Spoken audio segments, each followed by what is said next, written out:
আমার ছেলের একটা কথা শুনলে আর মানে পুরা সব মানে আশ্চর্য হয়ে যাবে। জানি না ওর ভিতরে কি আছে, বুঝতে পারি না।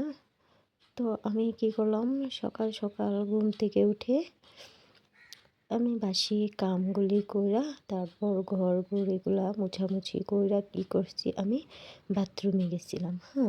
তারপর বাথরুমে যখন গেছিলাম সকাল সকাল, কিন্তু তখনই আমার ছেলে কি করলো, ঘুম থেকে উঠে গেল। তো এত কান্না করতেছে, আমি বাথরুমে আসছিলাম, জলদি জলদি বাইরেতে পারতেছি না, ওর বাবাও রাখতে পারতেছে না, কই আজকে এত জলদি জলদি উঠা কান্না করতেছে। তো আর খালি কইতেছে বাবু যাব, বাবুরে নমো দিব, বাবুরে ধূপকাঠি দেখাবো, বাবু পূজা দিব কইতেছে। তারপর আমি কই হঠাৎ করে আজকে, অন্যদিন তো ওরকম তো উঠেই না, ও মানে ঠাকুরে কি কয়, বাবু কয়। তারপর তো ও উঠে গেল। তারপর আমি কি করলাম, তাড়াহুড়া করে বাথরুম থেকে বাইরলাম। বাইরনের পর কি করছে, ওরে আমি কুলে নিছি। ও বাথরুমের সামনে গিয়ে দাঁড়াইয়া রয়েছে, ও বাবু যাইব, মানে ঠাকুরের এখানে যাইব। তারপরে এখানে কি করলাম, আমি বাথরুম থেকে বাইরে ওগুলো কুলে নিছি। নেওয়ার পর আমি কি করছি, আয়া রেডি হয়েছি ঠাকুর ঘরে যাওয়ার লিগা। আর পরে কি করছি, হেও স্নান করাইয়া দিয়া দিলাম। তো হেও স্নান করছে জলদি জলদি, সকাল সকাল স্নান করে আলিছে। স্নান করার পর যখন আমি কইছি এখন আমি ঠাকুর ঘরে যাবো, তাও কান্না বন্ধ করতেছে না। তারপর ওরে কী করাইছি, সকাল সকাল স্নান করাইয়া ড্রেস ট্রেস পরাইয়া দিছি।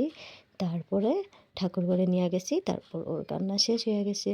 তারপর ঠাকুর ঘরে গিয়েও কী করছে, ধূপকাঠি দেখাইলো, ঘন্টি বাজাইলো, তারপর ঠাকুরকে প্রণাম করলো, তারপরে ভোলে বাবাকে জল ঢাললো, আর তারপর প্রণাম করলো। তারপর কি করছে, ঘরে আসছে।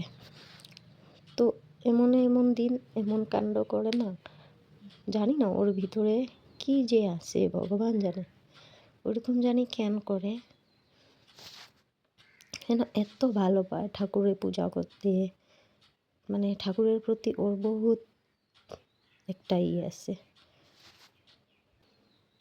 তো তারপর কি করছে, এখানে আয়া ঘরে আয়া বইয়া বইয়া প্রসাদ খাইছে। তারপর কালকে রাত্রের বানানো পিঠাগুলো, এগুলো সব আমি কী করছি, আবার গরম কইরা ওরে দিছি।